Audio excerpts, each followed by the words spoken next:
जय श्री राम दोस्तों, वॉक पे चर्चा में आपका स्वागत। आज की चर्चा थोड़ी सी ऐतिहासिक मॉडर्न हिस्ट्री। बात 84 की, जब इंदिरा गांधी की हत्या हुई। आतंकवादियों ने उनको मार दिया। वही आतंकवादी जो उन्हीं ने खालिस्तानी के थ्रू खड़े किए थे, नफरत के बीच जो उन्होंने बोए थे। उनका बेटा, जिसका राजनीति से कोई लेना नहीं था, एयर इंडिया का पायलट था, अपनी बीवी के साथ सब चीज़ों से दूर रहता था, उसको पार्टी ने, क्योंकि वो गांधी था, उठा के देश का प्रधानमंत्री बना दिया। A person with no experience, a person with no intent to serve, a person just because he was Gandhi, और उसने अपनी माँ को देखा था देश चलाते हुए, उसको देश का प्रधानमंत्री बना दिया गया। क्यों बना दिया गया? क्योंकि कुछ लोग उस व्यक्ति के आसपास खड़े होकर राजनीति कर सकें। तो 5 साल तक राजीव गांधी ने जो भी किया, वो सबको पता है कि राजीव गांधी की कोठरी चलाती थी, जैसे संजय गांधी की कोठरी थी, जिनसे यंग टर्क्स मिले थे हमें, जो काफ़ी हद तक इंदिरा गांधी की कैबिनेट पे कंट्रोल रखते थे 78 से 84 तक, संजय गांधी की हत्या से जस्ट पहले तक। तो राजीव गांधी ने 84 से 89 तक देश चलाया। उस समय हुए बड़े बड़े कांड, बोफोर्स कांड जैसे लोग, मंडल जैसी आग, और जितनी भी LTTE, और उसी का नतीजा हुआ कि राजीव जी की हत्या हो गई।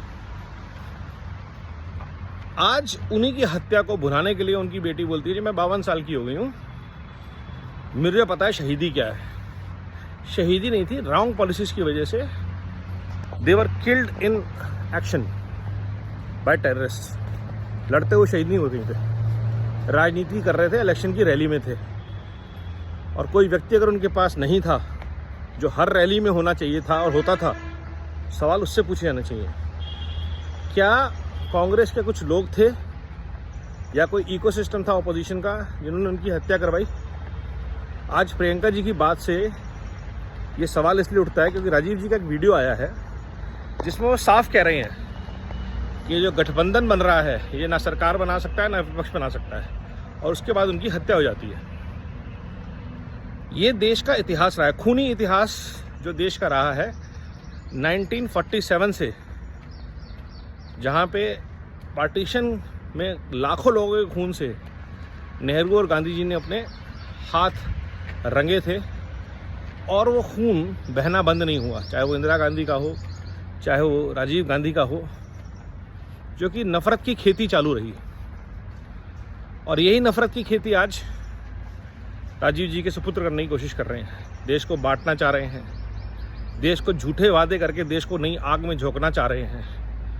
वादे ऐसे जिसका कोई सिर पैर नहीं है, क्योंकि उन्होंने पूरे नहीं करने, ना देश उनको चुनेगा।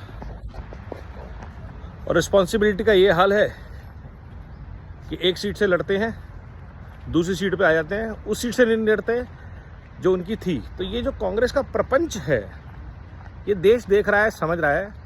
और अब वो दौर नहीं रहा कि देश नकली गांधी को वोट करे और असली मोदी को ना करे, क्योंकि असली मोदी ने 10 साल में वो करके दिखाया है जो नकली गांधी 60 साल में नहीं कर पाए। ये देश को समझ में आ गया है, और ये बहुत बड़ा बदलाव है ज़मीन पर। तभी कांग्रेस को अमेठी में किशोरी लाल शर्मा पे ज़्यादा भरोसा है, क्योंकि किशोरी लाल शर्मा ज़मीन से जुड़ा। आज तक उनको किशोरी लाल शर्मा याद नहीं आया था, आज क्यों याद आया? क्योंकि उनको पता है कि उनका नाम नहीं चल रहा। शायद किशोरी लाल शर्मा जो 30 साल से ज़मीन पे काम कर रहा है, उसको लोग इज्जत दे दें, कुछ वोट दे दें। ये बात समझने वाली है, बड़ी इंपॉर्टेंट बात है। आज कांग्रेस में एक चाय पिलाने वाला व्यक्ति जो उनका चौकीदार था, वो उनका उम्मीदवार है। यही परिवर्तन है जो मोदी जी के डर से आया है, मोदी जी के काम से आया है, मोदी जी की डिलीवरी से आया है। और यही परिवर्तन है जिसकी वजह से राहुल गांधी रायबरेली भी हारने वाले हैं, प्रियंका गांधी चुनाव नहीं लड़ने की हिम्मत कर रही, और सोनिया गांधी।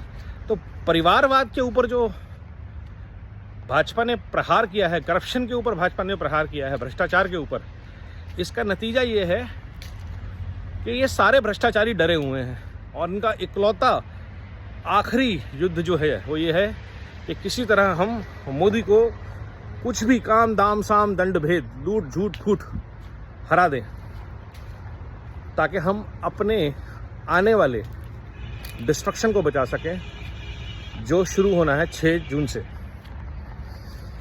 तो और भारत ने क्या ठाना है हम सबको पता ही है।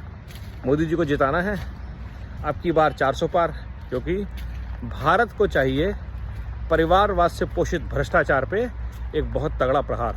वंदे मातरम, नमो भारत, जय हिंद।